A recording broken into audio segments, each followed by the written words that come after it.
para uma cidade na África que é território espanhol. Espanhol no norte de África. Spain's North Africa. Do norte de África. Enclave espanhol que fica no norte da África e faz divisa com Marrocos. Se fizermos zoom neste mapa, veremos 2 territórios no continente africano que pertencem à Espanha: Ceuta e Melilla. Estas cidades autônomas espanholas estão situadas no norte da África, no território marroquino.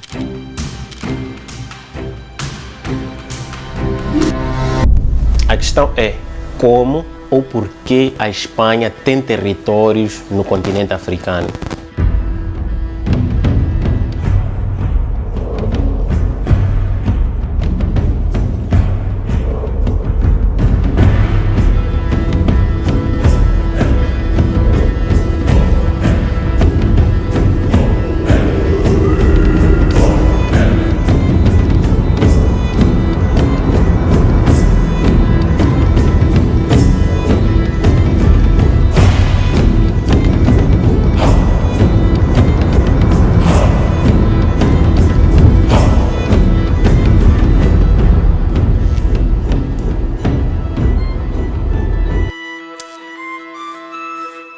Então, a nossa história começa em Portugal. Para isso, seria necessário voltarmos ao momento em que Portugal se encontrava endividado.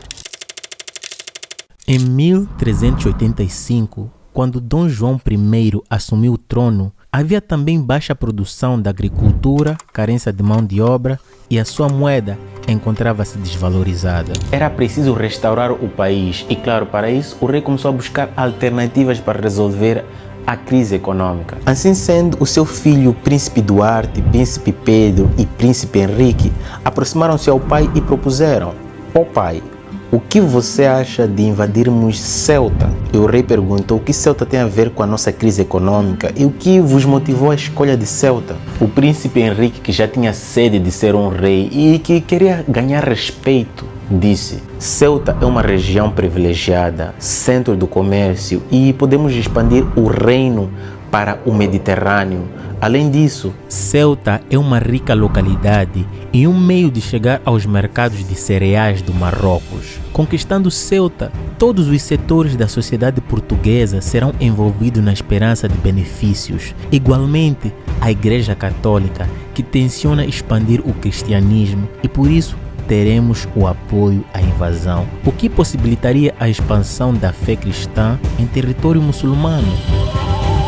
Influenciado pelos filhos, uma das ideias foi a de expandir o reino para o Mediterrâneo e não para a Europa. E com a tomada da decisão, começou a investir na construção de navios de guerra e construir uma enorme armada a fim de conquistar a praça de Ceuta. Entretanto, o rei João e seus filhos começaram uma campanha para o domínio de Ceuta e mostravam os possíveis ganhos econômicos que a sociedade poderia obter com a tomada de Ceuta. Contudo, ganharam o apoio dos setores sociais portugueses e a burguesia investiu dinheiro para ter um retorno, explorando as trocas comerciais na região. A nobreza planejou ampliar suas terras e manter os títulos nobres. Já a população, que era quem mais sofria com a crise econômica, passou a ambicionar uma fonte de renda. Com todo mundo apoiando e incentivando, começaram as ações para a tomada de Ceuta.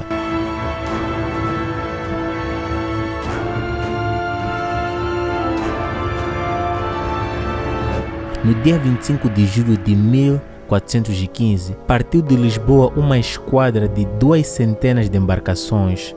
Dentro dos barcos estavam aproximadamente 30.000 soldados que cercaram a cidade de Ceuta, incluindo os príncipes Henrique, Duarte e Pedro. Sem encontrar muita resistência por parte dos mouros, a guarnição da cidade de Ceuta correu para fechar as portas da cidade, mas as tropas portuguesas foram mais rápidas a impedir o estabelecimento de defesas adequadas.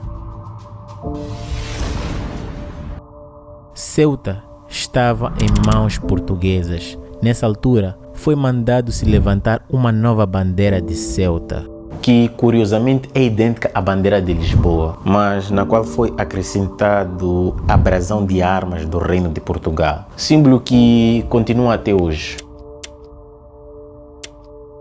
Finalmente, Ceuta caiu, sendo que os portugueses a saquearam. Depois, as mesquitas foram convertidas em igrejas católicas e os símbolos do Islão substituídos pelos cristãos.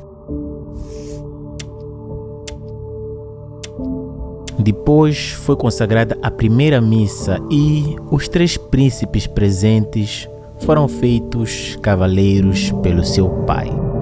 Então, sendo assim, Ceuta tornou-se colônia de Portugal, ou o primeiro território a ser ocupado pelos portugueses fora da Europa, dando início aí ao seu grande ciclo de navegações. Ao contrário do que o rei esperava, entretanto, Ceuta acabou sendo um problema em vez de solução. Para custear a investida militar, por sua vez, foi preciso contrair empréstimo no exterior. Além disso, agora era preciso manter Ceuta, o que gerava um gasto a mais para o endividado Estado português. Como se não bastasse, 4 anos após a tomada de Ceuta, os muçulmanos tentaram reavê-la, o que culminou em guerra. Além disso, tiveram de refazer o que foi destruído, o que só aumentava os gastos. Diante da instabilidade na região, as ricas caravanas passaram a evitar Ceuta e tomar outra rota, o que culminou na frustração dos burgueses, dos nobres e do povo. A grande promessa, por fim, se tornou um problema para a coroa portuguesa. Com tudo isso, vários reis passaram durante a monarquia portuguesa. Até que, em 1580, Portugal passou a ser governado pelo rei espanhol, que foi o cérebro que arrancou Ceuta de Portugal. Mas como ele fez isso? O rei de Portugal, na altura, Dom Sebastião, desapareceu no mar em 1578, durante uma batalha no Marrocos. Como ele não deixou herdeiros, quem assumiu o trono foi seu tio-avô, porque já era velhinho, o Dom Henrique, que já era idoso e morreu pouco tempo depois. Também não deixou herdeiros. Começou a crise sucessória que levou à União Ibérica. A União Ibérica foi a união das coroas portuguesa e espanhola entre 1580 e 1640. Filipe II, rei espanhol, reivindicou o trono português, alegando parentesco distante com o rei desaparecido, o Dom Sebastião. A nobreza portuguesa apoiou a coroação de Filipe II como o novo rei português. Ao assumir o reino português, Filipe II não fez grandes mudanças na administração e manteve os portugueses nos cargos públicos de Portugal e das colônias portuguesas, como o Brasil. Dessa forma, o novo rei evitava conflitos internos e mantinha a coesão das duas coroas em torno de si. Algum tempo depois, os portugueses se rebelaram porque não queriam continuar a fazer parte da coroa espanhola. Contudo, Ceuta já estava na posse da Espanha. Algum tempo depois, os portugueses partiram, mas não todos, porque os celtes ficaram. Desde 1640 até hoje, Ceuta faz parte da Espanha e é uma cidade autônoma. E foi assim que este pedaço de terra que está na África, no território de Marrocos, passou a pertencer à Espanha.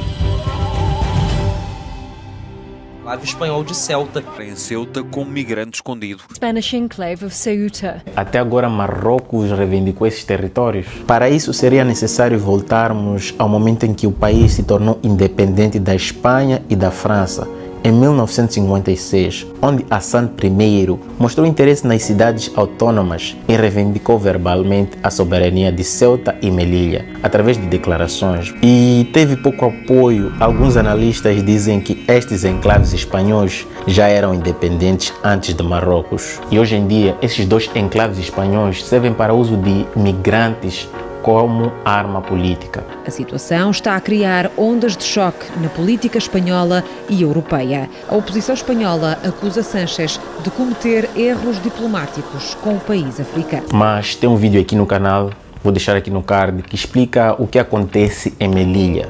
E se você quiser ver um vídeo também de como Espanha roubou Melilla, comenta aí embaixo. Então nosso vídeo termina por aqui. E esta é uma nova série de como Europa roubou África. E se você quiser, pode fazer sugestão de temas como Bélgica, roubou Congo, como Portugal, roubou Moçambique, roubou Angola, seja lá como for, comenta aí embaixo. Então esse é o fim do vídeo e não se esqueça, apoie o canal, dá um soco no like, se inscreva, daqui Rui Júnior é só o começo, tamo juntos. E se você quiser apoiar mais vídeos como esse, se torne membro do canal ou do Patreon, link na descrição. Então é isso, tamo juntos, peace.